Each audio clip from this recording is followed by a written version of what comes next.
So I want to go and notify you can never tighten your ducts too tight. So a leaky return. So you have your supplies, which is going to add positive pressure within a particular room, and then you have your return, which is going to add negative pressure within the room. Meaning it's going to pull air into the system. Your supply is going to apply air to the system. So this is going to help circulate the home so you don't have any sit and still air. Also recommend you actually use ceiling fans, but we're not talking about that today. We're talking about our ducts and HVAC system. So this is your HVAC system in your attic, and here's an HVAC system in a crawl space. If you have a crawl space, normally Florida homes don't have crawl spaces, but our homes in Georgia, North Carolina, depending on where you are in Tennessee, Virginia, those homes have basements and crawl spaces as well. Now your crawl space, these are considered out of the envelope, which is outside of the home, your attic and your crawl space. Well, who wants to breathe in attic air, and who wants to breathe in crawl space air? Nobody. Very dusty. So when your returns are leaky, that's going to pull air into the system and spread it throughout the house and make the house dirty, especially if you have your duct system in your crawl space area. If your return is leaky, that's going to pull air into the system. So, and it's going to spread it throughout the house, especially if you don't have a filter-based HVAC system. Your filter may be inside the home on top of your return.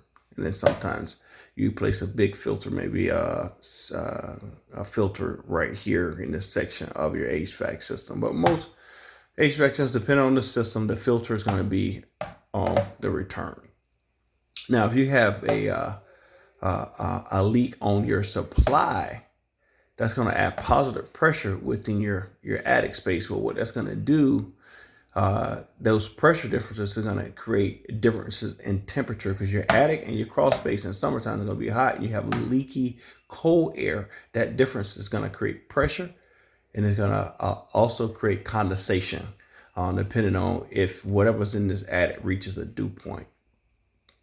So that condensation can affect and deteriorate your roof line, where you have nail pops, and then also that condensation can also create mold growth around the unit.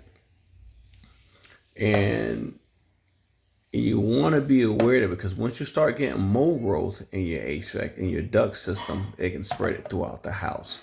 So having a leaky return and then having a leaky supply can create a horrible indoor air quality. So I just want you to be aware. And then for a bonus, removing your supply and return grills right here. I have an outline in black here. If you see this in black here, these sections right here, right there.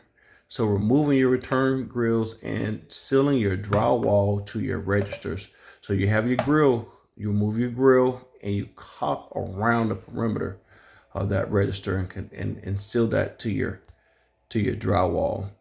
It will increase the performance of your HVAC system. You won't have air spreading in your attic out here and having mold growth here because of that condensation.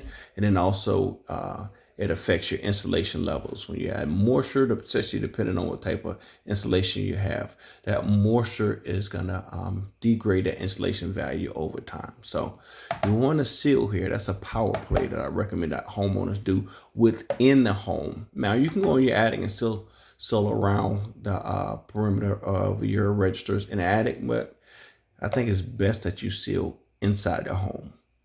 So hope this helps.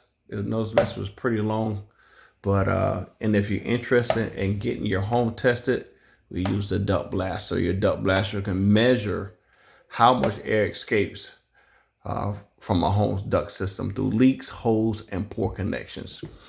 So there's a few tools that you use to kind of seal this. You use HVAC tape, not duct tape, HVAC tape, and then you also use mastic. And then in the inside of the home, I like to use sealant. And then you can also use mastic. Also, mastic is like a little chemical compound that seals ducts. But I hope this helps. You can reach out to me at www.hawkandeagleenergy.com. This is my favorite thing. I feel like you get the best bang of your buck, not just for energy savings, but also for indoor air quality, increase in indoor air quality. So hope this helps. You guys have a blessed day and good night. Again, reach back out to me at www.hawkandeagleenergy.com.